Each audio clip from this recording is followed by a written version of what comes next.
Hoy vamos a tener un invitado internacional. Se trata de don Eduardo Olivarri para hablarnos un poco de la situación de la región. Y él, quien es licenciado en Ciencias de la Comunicación Colectiva y máster en Periodismo de la Universidad de Missouri, vive en Costa Rica, cubano de nacimiento y naturalizado costarricense, licenciado en Ciencias de la Comunicación de la Universidad de Costa Rica y máster en Periodismo de la Universidad de Missouri. Actualmente es consultor en estrategias de comunicación, construcción y análisis de mensajes para instituciones y empresas públicas y privadas. Ha ocupado cargos importantes y tiene un marco interesante de referencia en relación con lo que está pasando en Costa Rica, Panamá también y toda la región. Gracias. Vamos a comenzar inmediatamente. Recientemente, señor Eduardo, vimos cómo se produce un escándalo muy interesante e inusual en Costa Rica, producto del allanamiento a la Casa Presidencial por parte de lo que ustedes llaman la Fiscalía, nosotros acá el Ministerio Público. Cuénteme un poco y brevemente qué fue lo que pasó aquí, cómo entra una Fiscalía a la Casa Presidencial y esto fue sin avisar. Sí, bueno, es que ha habido dos allanamientos que han tenido relación con la presidencia. Uno, que fue el más importante porque sí fue un allanamiento a las oficinas del presidente y de la presidencia, se dio hace ya más de un año alrededor de una oficina de análisis y procesamiento de datos que funcionaba en la presidencia y la impresión, o por lo menos la hipótesis de la fiscalía, es que se estaba invadiendo la privacidad de datos. Entonces, ese es un caso.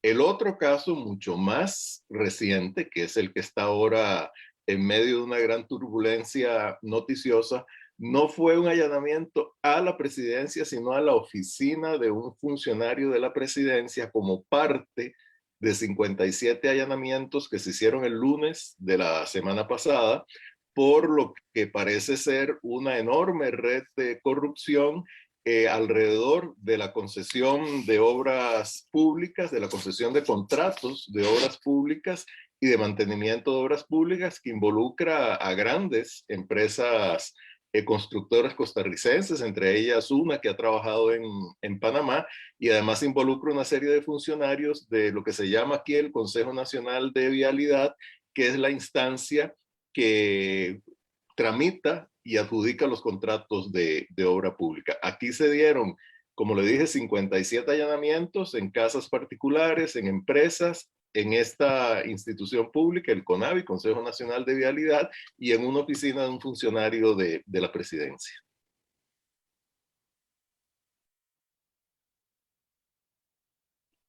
¿Qué Perdón, pasó en Costa Rica? ¿Qué pasó en Costa Rica? Y le hago esta pregunta porque muchos panameños decíamos, ¿por qué Costa Rica sí pudo detener a estas personas, a estos empresarios, a estos asesores, y Panamá no lo hizo? Y estamos hablando de una empresa que en Panamá también se le investigó, que es la empresa MECO, y de un empresario que también se le investigó sí, al señor Cerda. verdad. ¿Qué pasó en Costa Rica? Bueno, vea, aquí es algo que se venía ya investigando por parte del organismo de investigación judicial, que es la Policía de Investigación Judicial acá, OIJ se le conoce, desde hace ya como 3 años. O sea, fue una investigación que comenzó en el 2018 y en realidad pues se presumían actos de corrupción y de colusión entre grandes empresas constructoras y funcionarios públicos desde hace muchísimos años, pero todavía no se había entrado en una investigación rigurosa. ¿Por qué se produce a partir del 2018? Es algo que yo todavía no tengo muy claro, pero pareciera que hubo una auditoría en esa oficina, un poco de rutina, si se quiere. A raíz de esa auditoría, pues ya se detectaron algunos elementos un poco sospechosos y algunos funcionarios de esa oficina pasaron información al organismo de investigación judicial y comenzó esta investigación. Es, yo creo, la investigación bajo la figura de crimen organizado más compleja que se ha hecho en Costa Rica hasta ahora.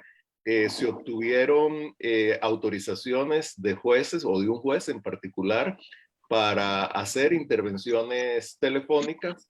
Con base en esas intervenciones telefónicas que se hicieron durante más de 2 años, se logró pues establecer por parte de la policía una serie de conexiones entre los funcionarios y estas empresas, por lo menos esa es la hipótesis que se maneja. MECO, otra H. Solís, que es tal vez la segunda más grande aquí en Costa Rica, pero que no ha tenido proyección internacional como MECO, y otras más pequeñas, que era tanto para la construcción de obra pública como para mantenimientos, contratos de mantenimiento de obra pública. Hasta que ya finalmente se consideró que había suficiente evidencia como para realizar los allanamientos y hacer una serie de capturas de los posibles responsables. Hay más de 30, bueno, fueron 30 personas las que fueron capturadas como parte de la indagatoria inicial. 2 de ellas ya fueron puestas en libertad mientras se hace el procedimiento para decidir qué medidas preventivas se van a tomar o qué medidas cautelares. Y efectivamente, el señor Carlos Cerdas está todavía en este momento en celdas del organismo de investigación judicial, la gerente de la empresa H. Solís también, funcionarios de la Comisión Nacional, del Consejo Nacional de Vialidad. Y yo diría, bueno, ¿por qué ocurre aquí, no en Panamá? Yo no sé por qué no ocurre en Panamá, ¿verdad? Pero aquí ha habido desde hace tiempo ya una legislación más vigorosa que le permite a la Policía de Investigación Judicial una acción más robusta, siempre dentro del marco del Estado de Derecho, para tratar de determinar casos de corrupción de esta magnitud, que bueno, obviamente tendrá que llegar a los tribunales, etcétera. Todavía uno no puede adelantar criterio, pero ciertamente los elementos que existen son muy, muy grandes. Y hoy lo que se reveló es que, de acuerdo con estas investigaciones, la red de corrupción parece que venía desde hace 20 años funcionando. Desgraciadamente, como lo revela, por ejemplo, el caso Odebrecht, la concesión, las obras públicas, por la magnitud de los contratos, por los pocos oferentes, son uno de los ámbitos donde se da mayor corrupción. Y bueno, y hay que estar muy vigilantes porque surge con mucha frecuencia con un gran daño para el erario público y por supuesto también desde el punto de vista de la ética pública también hace un gran daño. Don Eduardo, estamos hablando de uno de los delitos, el soborno, el cobro de coimas, que llamamos acá en Panamá, y pregunto también, yo vi unas declaraciones del presidente Alvarado, casualmente, allá en Costa Rica, donde él decía sentirse indignado. ¿Realmente se siente indignado? El presidente no es parte de todo esto que está pasando. ¿Cómo él puede distanciarse de esta situación que está siendo investigada por la Fiscalía? Vea, hasta ahora no hay ningún indicio que involucre al presidente, tampoco al ministro de Transportes. Como le dije hace un ratito, esta es una red de corrupción que, por lo menos según las hipótesis que está manejando en este momento la Policía de Investigación Judicial, por supuesto que pueden surgir otros elementos, es una trama de corrupción que venía desde hace aproximadamente 20 años, sobre todo en funcionarios de carrera, llamémoslo, de nivel medio, permanentes en el Consejo Nacional de Vialidad, en colusión con estas empresas constructoras. Esa es la hipótesis que se maneja. En ese sentido, pues el presidente, por lo menos técnicamente, no tiene ninguna responsabilidad o no se ha determinado hasta ahora, ¿verdad?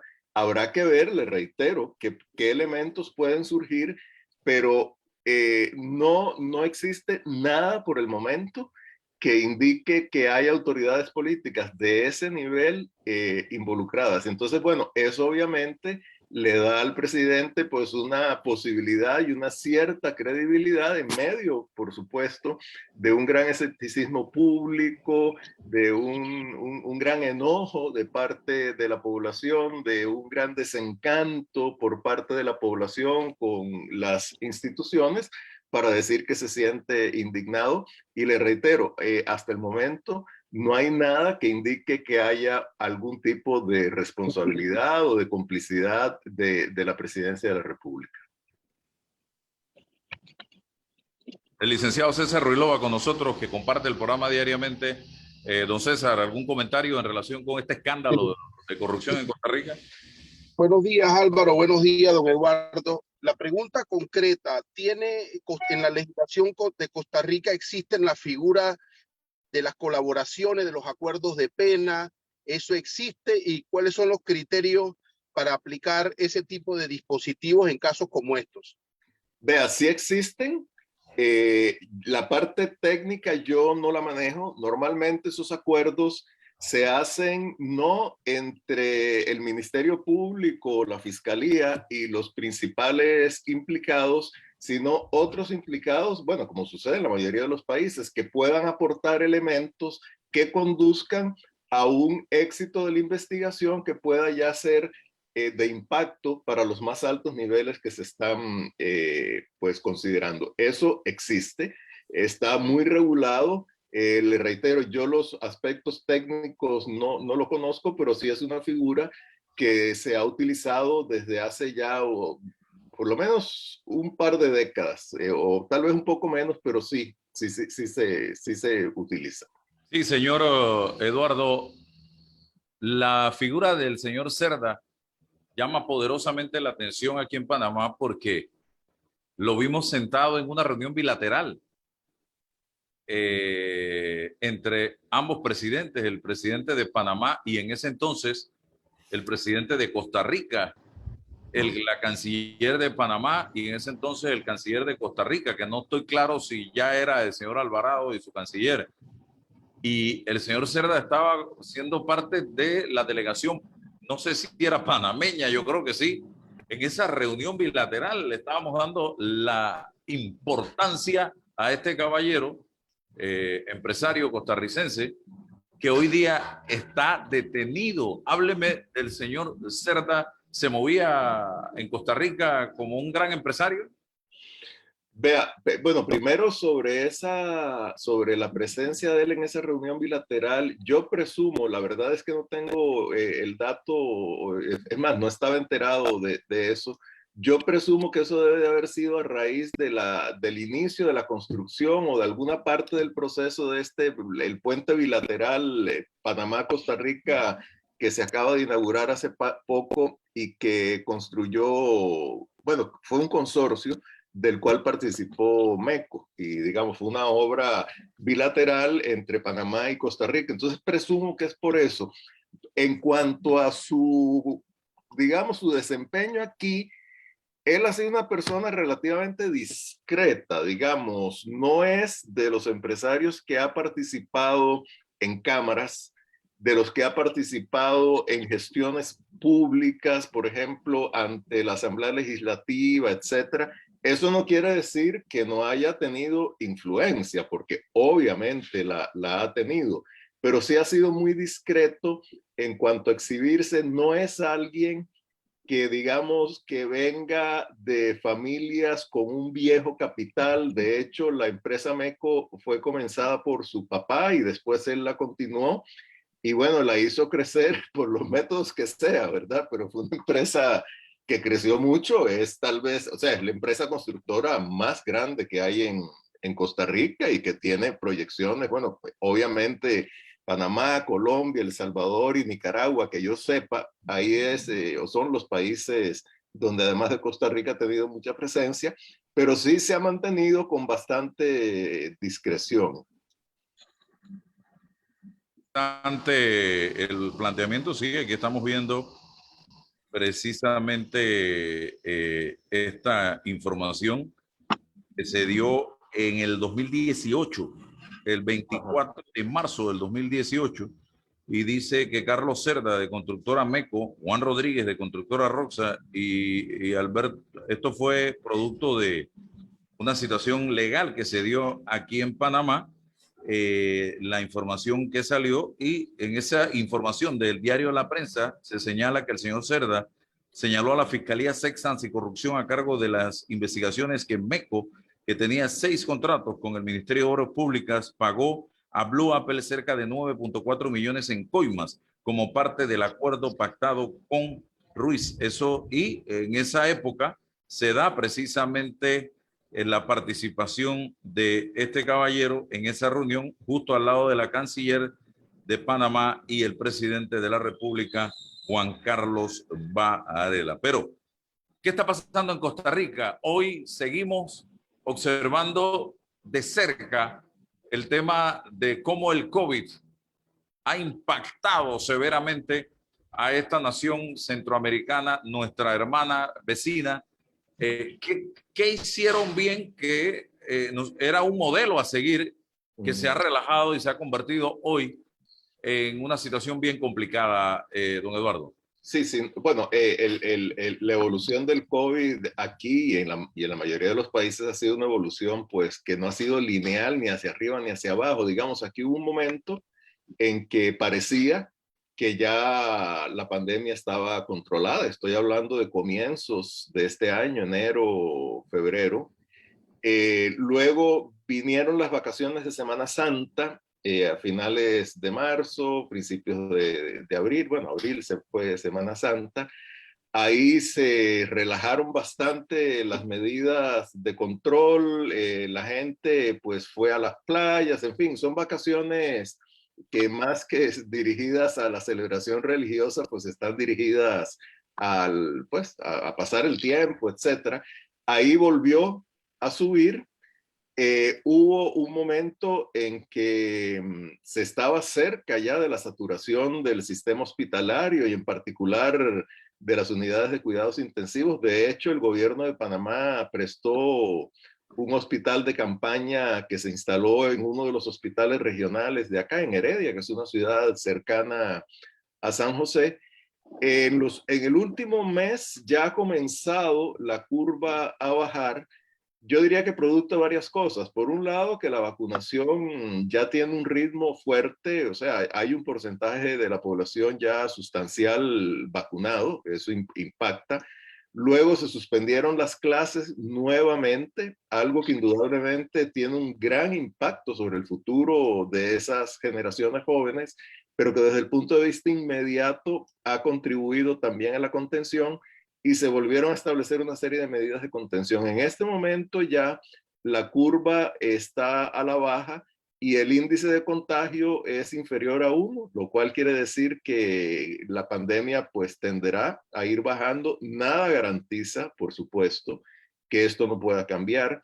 Sin embargo, mientras más personas vacunadas existan, y eso es creciente, y el suministro de vacunas ya tiene un ritmo bastante, digamos, constante, yo diría que las posibilidades de que no haya un nuevo recrudecimiento son altas. Y en este momento ya, por lo menos el sistema hospitalario no tiene el riesgo de verse superado por la cantidad de pacientes y particularmente el ámbito de las unidades de cuidados intensivos que se ha logrado pues bajar simplemente porque hay menos contagios y hay un manejo pues que ha logrado en este momento bajar la inflexión de la curva. Hablemos de la región, sus vecinos, Nicaragua. El señor Daniel Ortega ya lleva 19 opositores detenidos en los últimos días, dicen las informaciones. Candidato visto, candidato preso. Sí, sí. Hoy Panamá es escenario de una reunión muy importante donde participan representantes del gobierno de los Estados Unidos y hay representantes de diferentes países de la región, incluyendo Costa Rica, República Dominicana, pero se exceptúa de esta reunión Nicaragua y aquí se va a estar hablando de seguridad. ¿Qué está pasando en Nicaragua y qué puede pasar en Nicaragua cuando estamos viendo a un Daniel Ortega que prácticamente maneja ese país como si fuera su finca personal, Sí. doctor. Vea, la situación de Nicaragua es una situación sumamente trágica, es de un deterioro absoluto político, también económico, institucional. Efectivamente, es un país que cada vez ha caído más en las manos de una persona o de su familia, porque hay miembros de su familia, su esposa Rosario Murillo, que es la vicepresidenta, pues también tiene un enorme poder. Y esta batida represiva a la que usted se refirió, que ya hay 19 personas, prácticamente todos los candidatos, no prácticamente, todos los aspirantes presidenciales no vinculados al sandinismo están presos, ya sea en cárceles o prisión domiciliaria, como es el caso de Cristiana Chamorro. Además, algunos connotados empresarios. Desgraciadamente lo que ha sucedido aquí es que después de esa oleada represiva que hubo en abril del 2018, que generó más de un centenar de muertos, centenares de presos políticos, algunos de los cuales todavía quedan en las cárceles, Ortega, una vez que logró controlar, se dedicó vía la Asamblea Nacional de Nicaragua, que él controla, a aprobar una serie de leyes represivas que ya establecieron el terreno para que dentro de esa supuesta legalidad totalmente represiva se pudiera emprender una captura de personas vinculadas de cualquier forma a organizaciones que hubieran recibido algún tipo de financiamiento de parte del exterior. Y de una manera así muy general, puede ser financiamiento de una iglesia, de una organización gubernamental, de una fundación, de un gobierno, de un organismo multilateral, etc. Entonces, bueno, en un país como Nicaragua, como sucede, estoy seguro, en Panamá y sucede aquí en Costa Rica, muchas organizaciones de la sociedad civil tienen vínculos internacionales y a veces realizan proyectos que tienen ese financiamiento. Y eso ha sucedido con organizaciones a las cuales han estado vinculados, o por lo menos que el Estado, el gobierno dice que han estado vinculados estos candidatos, igual que algunos empresarios. Entonces, con esa figura, que es una ley de control de agentes extranjeros, una cosa así. Por un lado, le han cercenado sus derechos políticos, han clausurado muchas de estas organizaciones y han metido a la cárcel a esta gente bajo la figura de que los están investigando, pero simple y sencillamente lo que hay es aquí un intento represivo. ¿Qué puede hacer la comunidad internacional? Bueno, yo diría que mucho, pero lo que está por verse es el efecto de esas medidas. Desgraciadamente, yo solo pruebo la situación de Nicaragua. Cuando hay un régimen que controle el aparato represivo, aunque el país esté cayendo a pedazos, es posible mantenerse en el poder. Nicaragua, pues, es más vulnerable que Venezuela. Digamos, su ubicación geográfica la hace más susceptible a ciertas presiones, pero obviamente, digamos, la irradiación de ese conflicto en Nicaragua es a toda Centroamérica y bueno, Costa Rica es un vecino inmediato de Nicaragua, entonces claro que ahí hay un impacto más directo sobre el país que, digamos, sobre Costa Rica que sobre otros países de la región. César. Sí, gracias Álvaro. Una última reflexión antes de retirarme. Parece que cuando los países latinoamericanos solicitan y requieren las inversiones de capital extranjero, también tenemos que asumir la ética empresarial de este capital que nos llega, ¿no? Lo que sufrió Panamá con MECO, ahí está. El mismo modus operandi ocurrió en Costa Rica. Acá ofrecimos una solución jurídica distinta. Premiamos a esta empresa con un acuerdo de colaboración, la premiamos admitiendo que siguiera contratando con el Estado y fíjate que a posteriori todo lo que ha sucedido en Costa Rica. Creo que los estados, los países, los gobiernos, las sociedades, tenemos que ponernos de acuerdo para elevar los estándares de esa inversión y de esa forma de hacer negocios con los estados. Ahí están, son las mismas formas, Odebrecht, MECO, pero tenemos que fortalecer la institucionalidad para eso, para elevar el pendón, don Álvaro. No nos sirve ese capital bajo esta lógica de corrupción, de ir impactando y horadando la institucionalidad y la confianza de todo, de nuestros países, de nuestra sociedad y de nuestros pueblos. Bien, No, interesante. Sí, don no, Eduardo.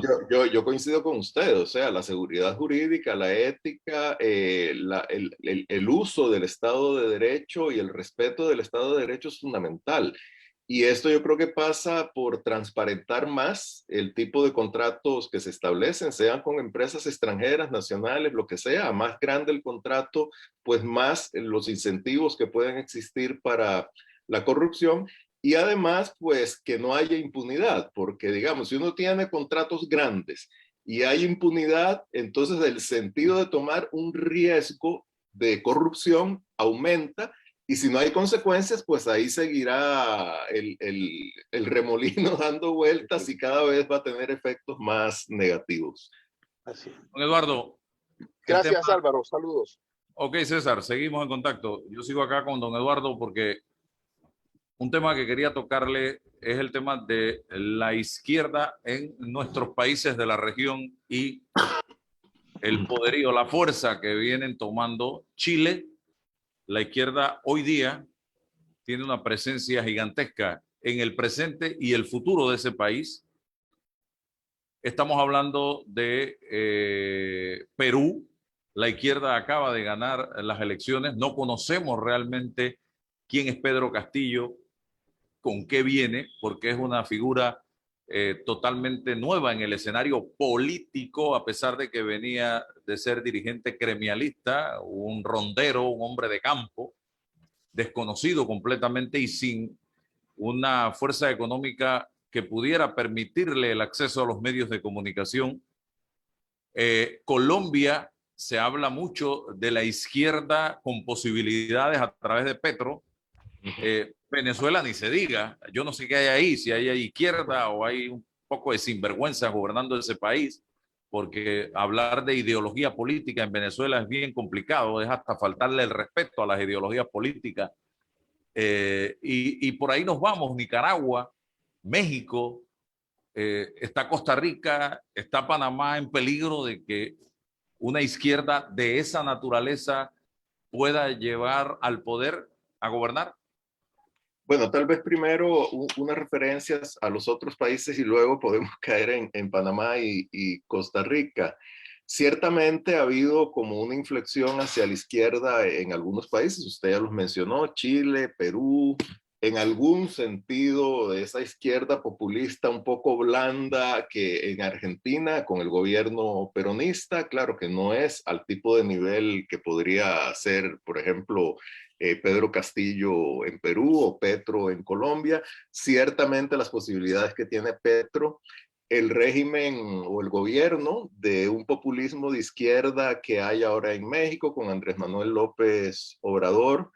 Y bueno, y la situación de Nicaragua y Venezuela o Cuba, ahí lo que hay son dictaduras, ¿verdad? Es una cosa y se mantienen en el poder totalmente al margen de los procedimientos democráticos. La diferencia aquí en relación con Chile, con Perú, con lo que pueda suceder en Colombia y con Argentina y México, si uno los pone en la misma categoría, es que han sido productos de procesos democráticos pues que han respetado la voluntad popular.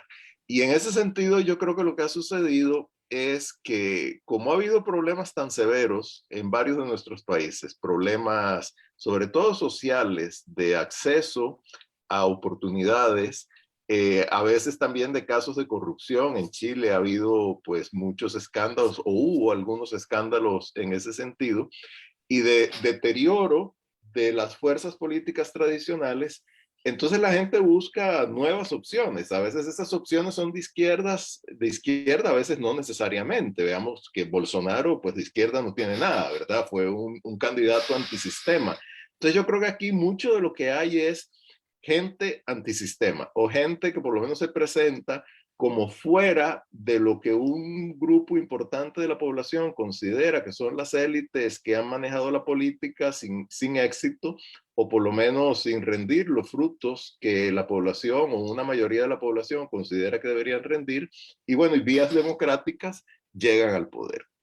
Yo haría una diferencia, digamos, sustancial entre Chile y Perú, porque, bueno, en Chile hay un sistema político mucho más estructurado. Perú, desgraciadamente, es un país que tiene una inestabilidad política enorme y a pesar de que ha tenido relativo éxito en crecimiento económico, pues el sistema político es totalmente disfuncional. Y bueno, y Colombia tiene esa violencia tan sistémica que es muy severa y que sí, todo indica que el gobierno actual tiene un grado de impopularidad muy grande y que no hay una opción mejor, bueno, no sé si mejor, por lo menos con más apoyo que la de Petro para las próximas elecciones. Ahora, el riesgo de este tipo de izquierda en Costa Rica y Panamá, pues yo la situación de Panamá yo no la conozco tan bien, obviamente, como la de Costa Rica. En política uno no puede descartar nada, pero por lo menos lo que yo veo ciertamente en Costa Rica y creo que en Panamá algo similar sucede, es que las opciones que se están presentando como alternativas no son necesariamente de izquierda. Yo más bien aquí en Costa Rica noto una opción como un poco antisistema, pero más, si se quiere, del lado de reducir el Estado, de incluso, bueno, en las elecciones del 2018 tuvimos una opción muy amarrada al tema religioso que llegó a la segunda vuelta electoral y bueno, y alcanzó una gran cantidad de votos. Y yo por lo menos desde aquí no percibo que en Panamá haya un movimiento de izquierda fuerte, son otro tipo de movimientos cívicos. Lo importante es que esto se canalice adecuadamente porque de pronto puede llegar al poder un movimiento que incluso puede estar animado de las mejores intenciones, pero que si no tiene capacidad de gobernar puede ser muy negativo para cualquier país. Ahí va mi pregunta. ¿El voto antisistema emocional y no racional es peligroso, don Eduardo? Yo creo que sí, o sea, cualquier voto emocional es inconveniente y sobre todo cuando es un voto que se da a sectores que independientemente de su ideología, digamos, hagamos a un lado ahora la ideología, independientemente de eso, si no tienen una estructura de partido, si no logran una presencia legislativa suficientemente robusta, si no tienen cuadros que conozcan el manejo del Estado, puede llegar al poder y ser un desastre o por lo menos no rendir lo que las expectativas de la población estiman que debería rendir y todavía alimentar más el descontento. Eso es algo que a mí me preocupa y que, bueno, y si a eso uno le añade, por ejemplo, un ímpetu autoritario, sea de izquierda o de derecha, pues peor todavía, porque entonces pueden ser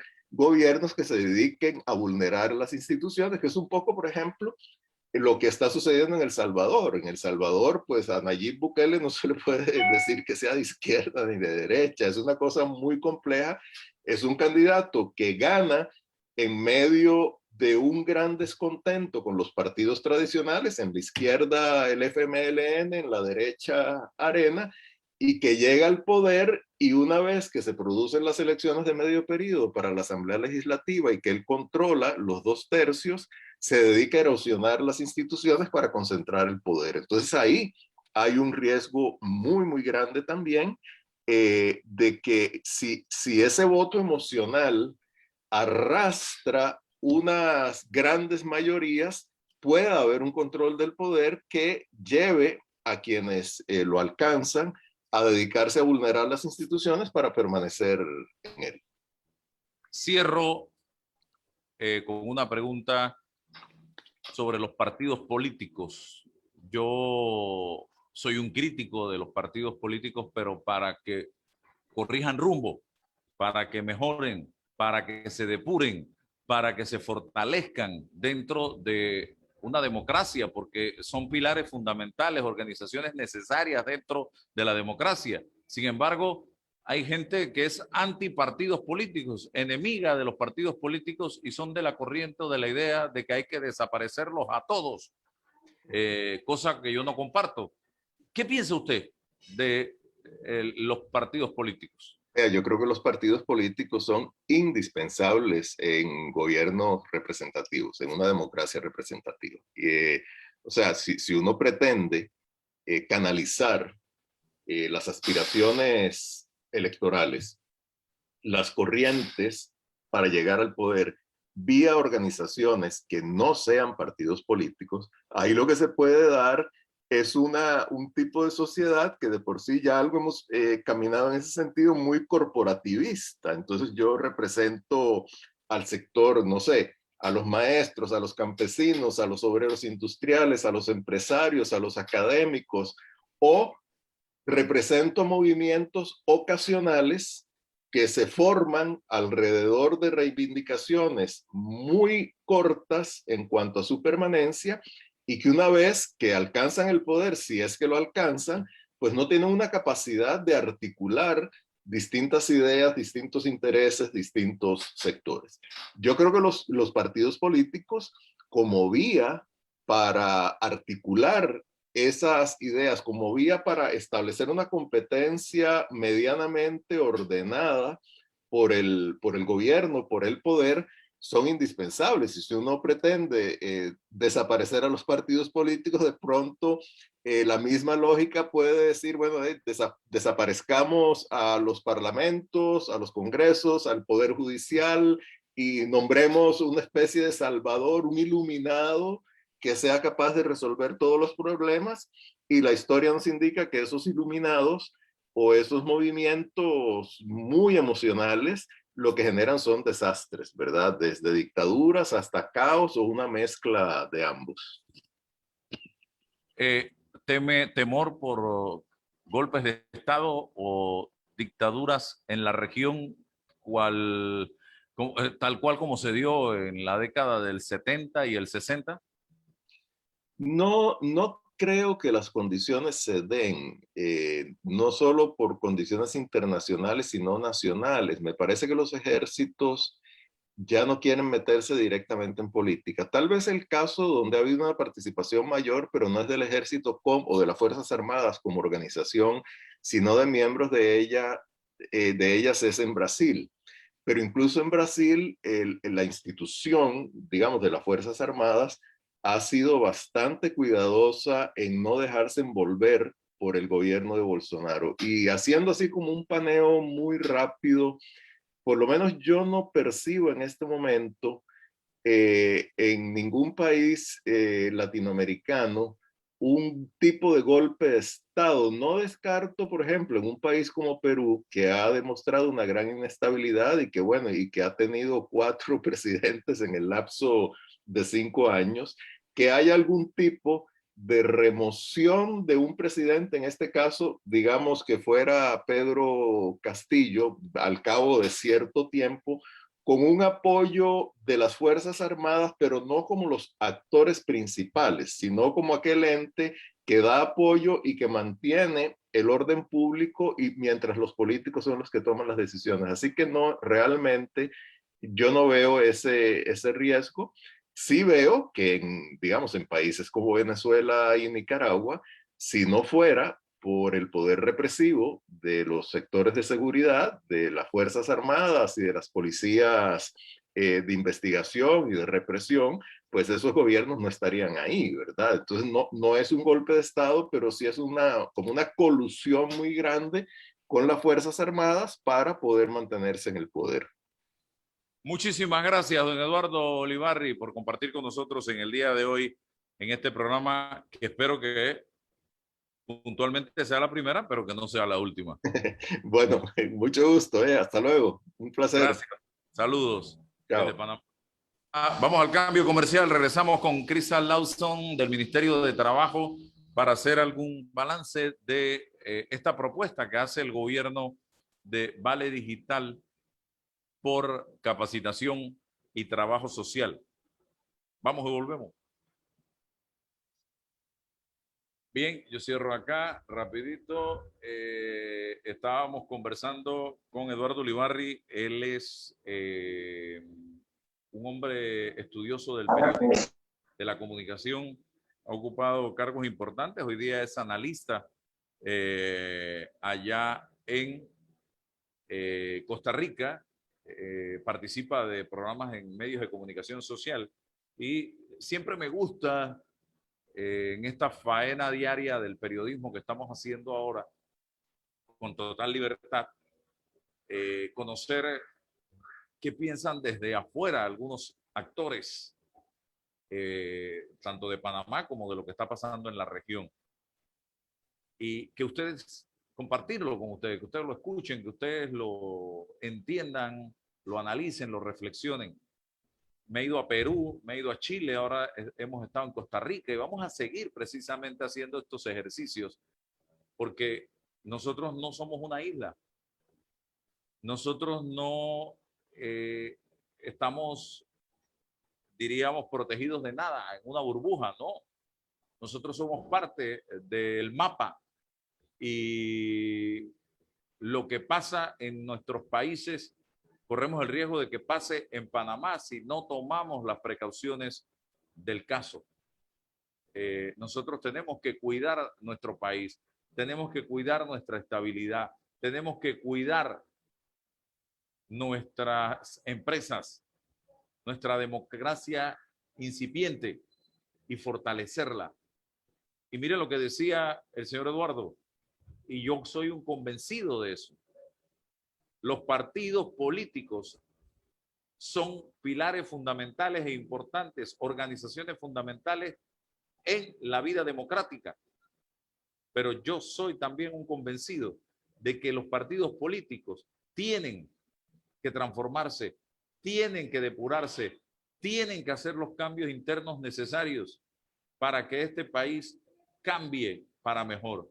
Y esa es una tarea que tiene usted, amigo oyente, amigo que me está viendo en redes sociales. Usted tiene la responsabilidad, usted es miembro del PRD, de ser parte de los cambios en su partido y no seguir aplaudiendo todo lo que se hace en la cúpula del PRD. Usted, miembro de Cambio Democrático, tiene que ser parte de los cambios de Cambio Democrático y no ser un títere, haga esto, haga aquello, haga lo otro. No. Ustedes pueden ser parte de los cambios, pero no se han propuesto ser parte de los cambios. Siguen siendo cambiados ustedes por instrucciones superiores. Igual el panameñismo, igual el Partido Popular, igual el Partido Molirena, el país que está ya por constituirse como partido político, el partido Realizando Meta, el partido Alianza, todos estos grupos políticos. Ustedes están allí, sean parte de los cambios, sean parte de las transformaciones de los partidos, busquen la mejor gente, ustedes, pero no se dejen gobernar por decreto o por resolución de 6, 7, 10 personas en un partido de 600,000 personas. 6, 7, 10 personas en un partido de 500,000 personas. Por Dios, hombre. ¿Hasta cuándo, señoras y señores? Actívense, reúnanse, organícense, sean parte de los cambios para bien dentro de los partidos políticos. Y seguimos en Omega Estéreo, Crystal Lawson, para hablarnos un poquito de esta propuesta que nos hace el gobierno del presidente Laurentino Cortizo de el bono o el vale digital, pero condicionado. Adelante, Crystal. Bienvenido.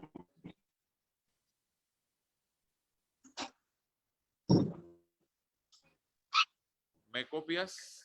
Muy buenos días a todos los oyentes de Omega Estéreo. Muy buenos días, Álvaro. Sí, efectivamente, a partir del 1 de... Hola, ¿me escuchas? Sí, Julio, entra en vigencia lo que es el nuevo Plan Panamá Solidario, que básicamente lo que nos dice es que tenemos nuevas condiciones para el otorgamiento de el vale digital, es decir, para mantenerse como beneficiarios del vale digital, las personas deben realizar... Bien, tenemos problemas con la señal de Crystal Lawson. Es así, Roberto, me haces una seña, por ya favor. sea Estamos teniendo problemas. ¿Tú capaz qué me dices allá? Sí, hay problemas con la señal de Crystal. Vamos a intentar nuevamente el conectarnos con INADE ella para que o en siga la otras exposición. Adelante. instituciones autorizadas por un servicio social.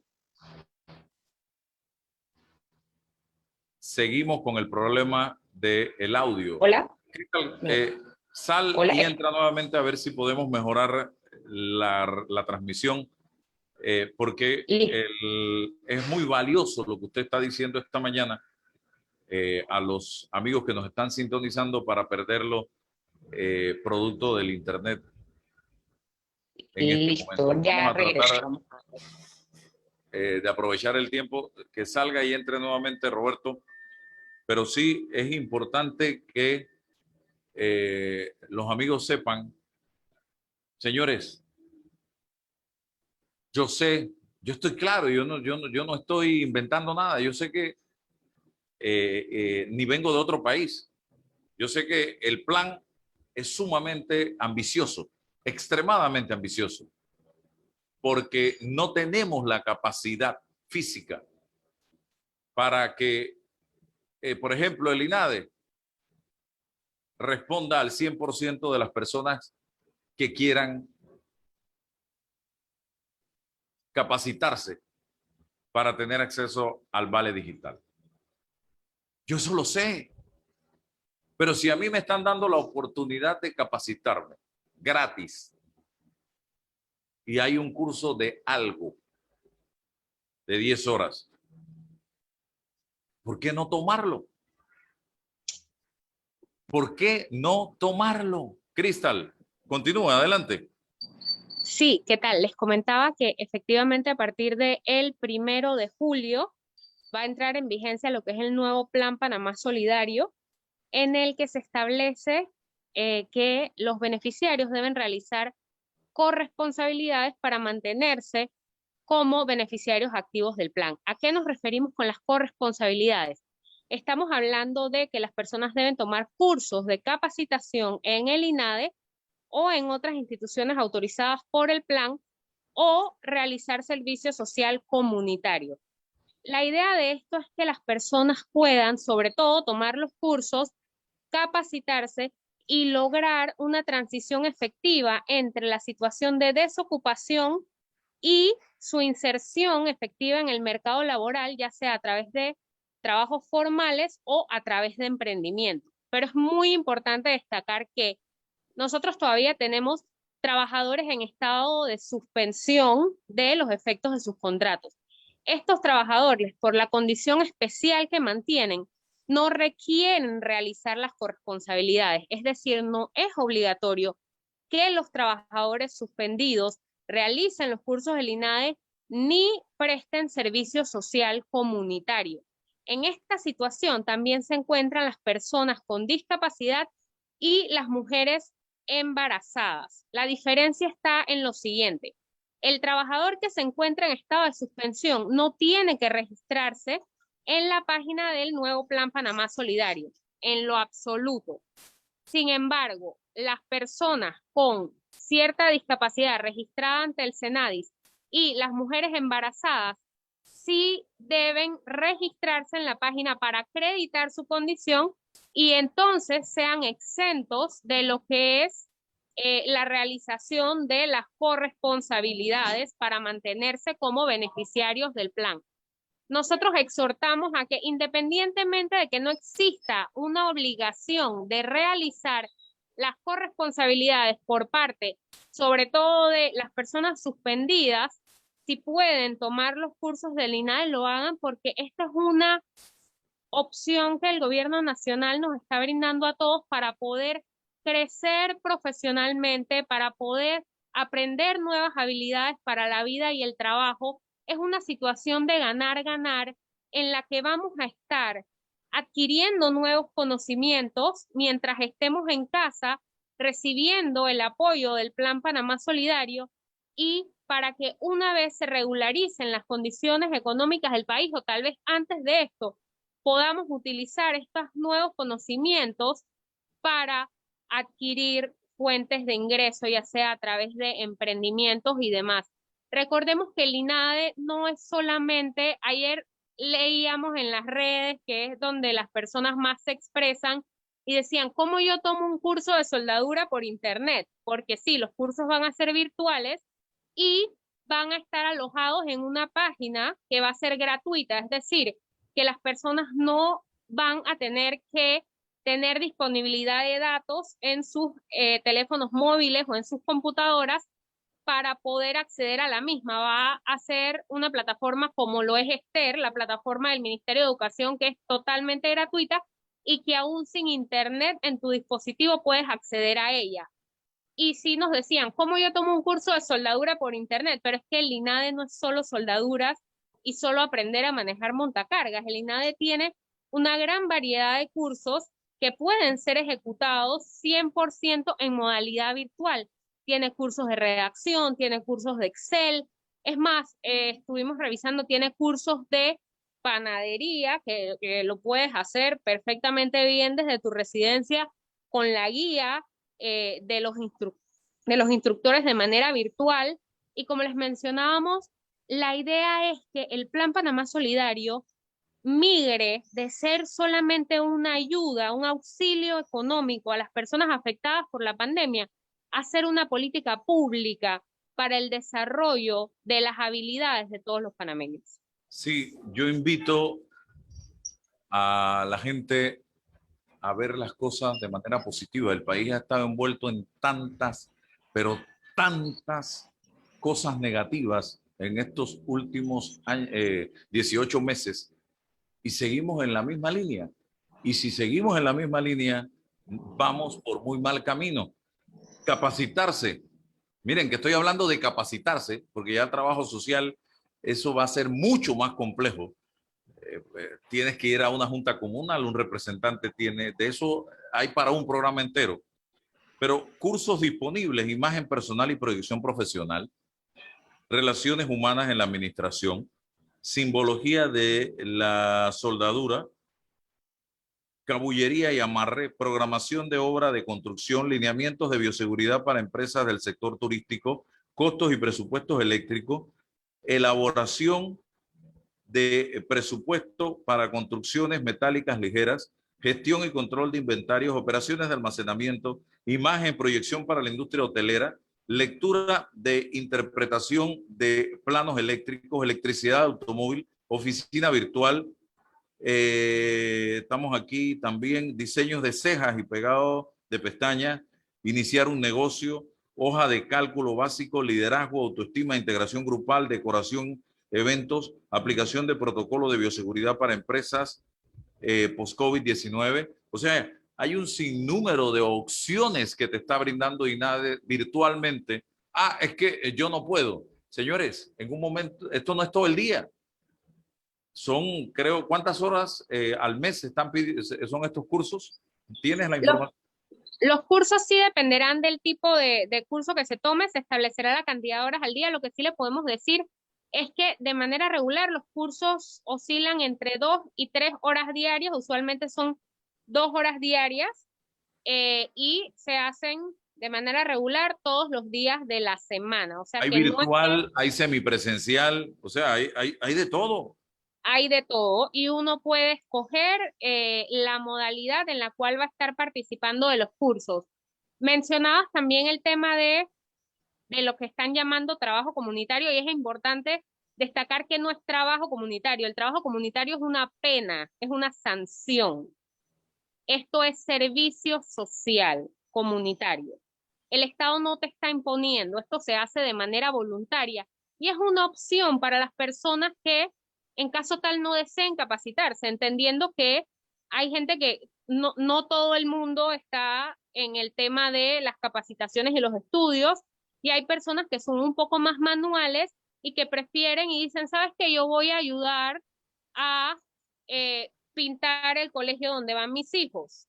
Voy a donar 24 horas al mes, es lo que requiere el plan para mantenerse como beneficiario. Esto, si estamos hablando en días completos, son 3 días solamente al mes que la persona debería acudir a realizar el servicio social Y les comentamos, no es solo en las juntas comunales, el listado que se publicó es un ejemplo de las más de 200 actividades que se tienen identificadas como de servicio social comunitario que se puede realizar, y no es solo, como les mencionaba, a través de las juntas comunales. Podríamos ir también a lo que son las casas, hogares para adultos mayores, hacerles compañía. Las personas que se dedican a la barbería, por ejemplo, podrían ir y donar su tiempo, su trabajo. Esto todo puede ser considerado y contabilizado como parte del servicio social, y es por esto que las personas entre el 1 y el 31 de julio deben entrar a la página del Plan Panamá Solidario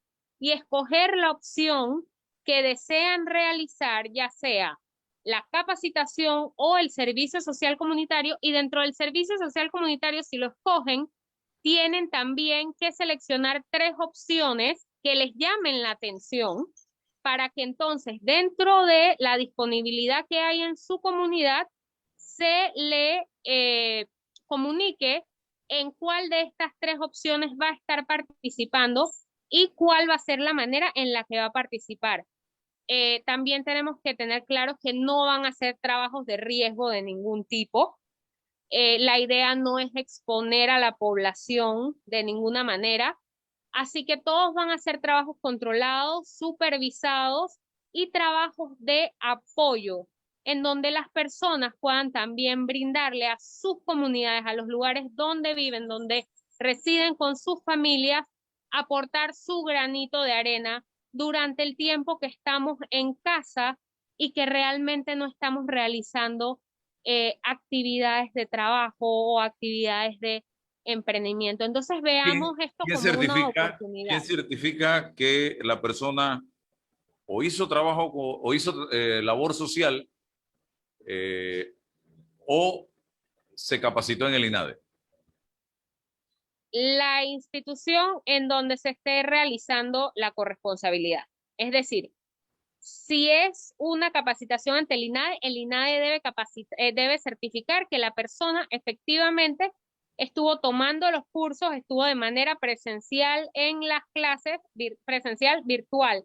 ¿A qué nos referimos con esto? A que por lo menos el INADE en los cursos virtuales te solicita que mantengas la cámara de tu teléfono o de tu computadora encendida y que la participación en la clase sea activa durante el curso, para ellos poder verificar que efectivamente la persona está prestando atención a lo que son las clases. Así que el INADE sería el que certifique a las personas que están tomando los cursos, y que también obviamente todo está de manera digital en la plataforma, así que la plataforma también va a llevar un registro cada vez que la persona ingrese a la misma con su número de cédula, que será el número de identificación, y en el caso de las personas que realicen el servicio social, la institución donde se esté realizando el servicio social, que, ojo, pueden ser instituciones del Estado, como pueden ser ONGs o